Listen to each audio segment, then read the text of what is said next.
Lesson 10. Believe in truth. To abandon facts is to abandon freedom.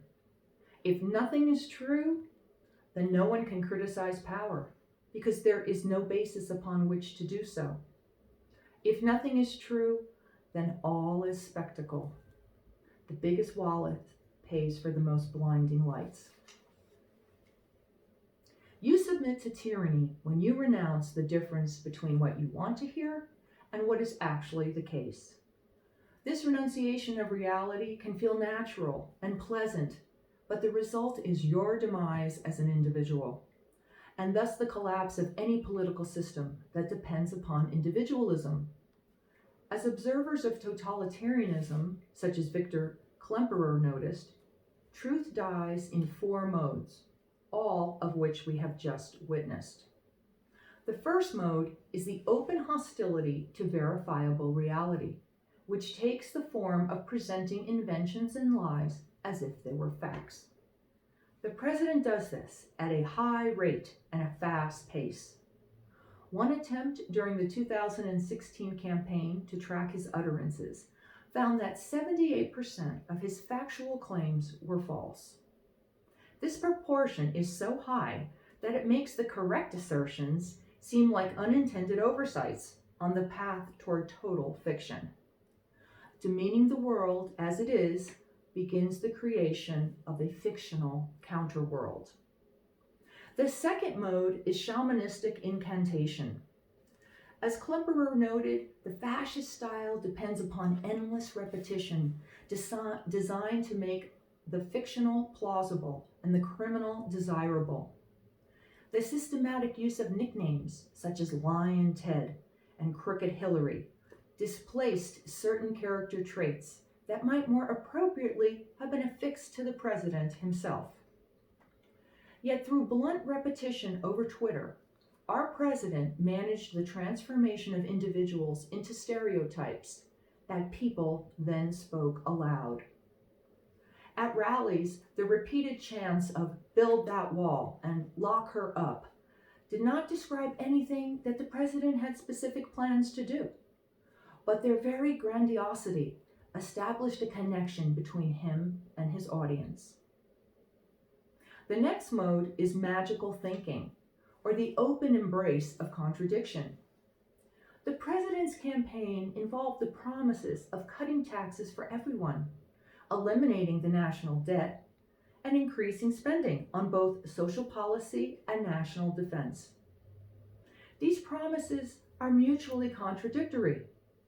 It is as if a farmer said he were taking an egg from the henhouse, boiling it whole and serving it to his wife, and also poaching it and serving it to his children, and then returning it to the hen unbroken, and then watching as the chick hatches.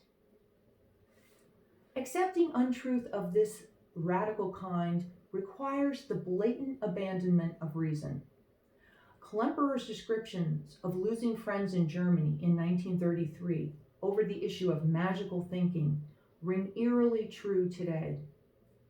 One of his former students implored him to abandon your feelings and always focus on the Führer's greatness rather than on the discomfort you are feeling at the moment. 12 years later, after all the atrocities and at the end of a war that Germany had clearly lost, an amputated soldier told Klemperer that Hitler has never lied yet. I still believe in Hitler. The final mode is misplaced faith. It involves a sort of self-defying claims such as the president made when he said, "I alone can solve it," or "I am your voice." When faith descends from heaven to earth in this way, no room remains for the small truths of our individual discernment and experiences. What terrified Klemperer was the way that this transition seemed permanent. Once the truth had become oracular rather than factual, evidence was irrelevant. At the end of the war, a worker told Klemperer that understanding is useless. You have to have faith. I believe in the Führer. Eugene Ionesco, the great Romanian playwright, watched one friend after another slip away into the language of fascism in the 1930s. This experience became the basis for his 1959 absurdist play, Rhinoceros, in which those who fall prey to propaganda are transformed into giant horned beasts. Of his own personal experiences, Ionesco wrote, "University professors, students, intellectuals were turning Nazi, becoming Iron Guards, one after the other. At the beginning, certainly they were not Nazis. About 15 of us would get together to talk and try to find arguments opposing theirs.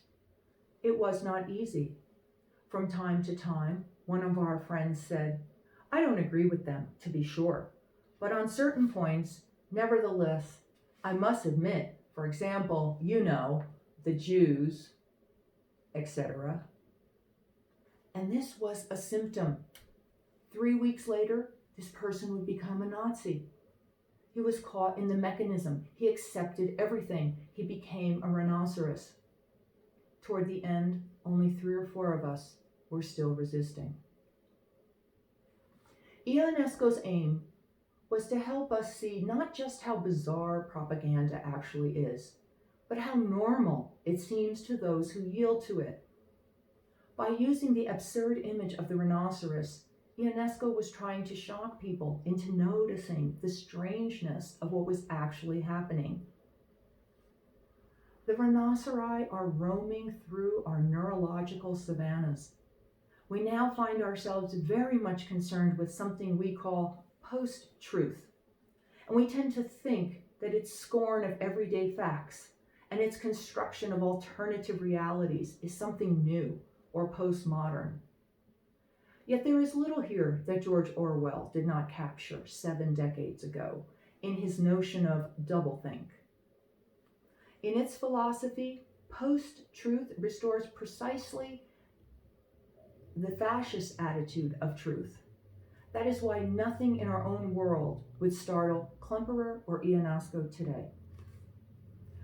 Fascists despised the small truths of daily existence, loved slogans that resonated like a new religion, and preferred creative myths to history or journalism. They used new media, which at the time was radio, to create a drumbeat of propaganda that aroused feelings before people had time to ascertain facts. And now, as then, many people confused faith in a hugely flawed leader with the truth about the world we all share. Post-truth is pre-fascism.